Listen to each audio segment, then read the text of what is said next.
The night was thick with rain and the scent of burning metal. As Ryland darted through the narrow alleys of the city, his breath coming in short, ragged bursts, his hand gripped the pistol tight against his side as he scanned for threats. But the only movement was the flickering neon lights overhead. He had no idea how things had spiraled so quickly. One moment he was just another bodyguard, another hired gun in a world full of them. The next he was standing between a young woman and the barrel of an assassin's rifle, and he had done what his instincts told him to do.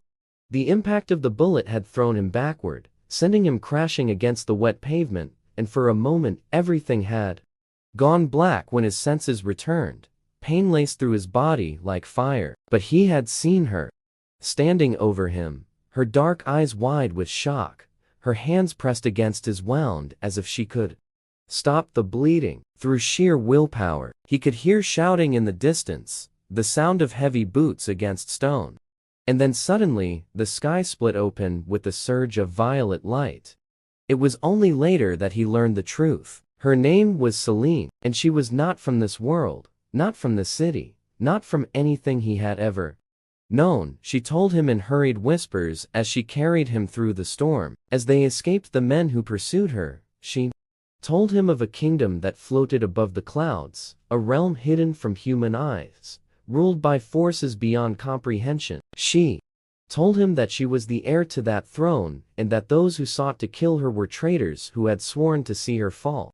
None of it made sense, and yet he had seen too much to deny it. The way the air crackled around her, the way her wounds sealed almost instantly, while his own body screamed in agony, the way the sky itself had opened to swallow them whole.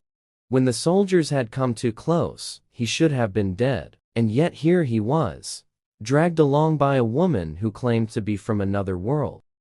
They did not stop running until they reached the outskirts of the city, a place where the rain no longer fell, where the air smelled of something ancient and powerful. The moment Celine placed her hands against the stone archway before them, the space between the bricks shimmered like water, and then the world folded in on itself, pulling them through. Ryland gasped as he stumbled forward, his vision reeling, his body struggling to comprehend what had just happened. They were no longer in the city, no longer anywhere familiar. The sky above them was not the dull, polluted gray of his home, but a vast expanse of swirling colors, stars burning in unnatural hues. The ground beneath them was soft, not stone nor dirt, but something else entirely, something alive.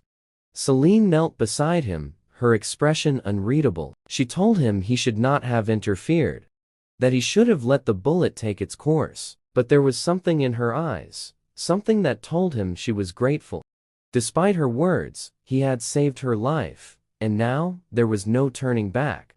The days that followed were a blur of pain and revelation. His body was not healing as fast as it should. The wound, a constant reminder of his mortality. In a place where beings like Celine moved with impossible grace, she explained that her people were not gods nor angels, but something in between, rulers of a realm that coexisted with Earth, yet was forever hidden from its eyes. She explained that her mother, the Queen, had been betrayed and that she had been forced to flee before she could be silenced as well.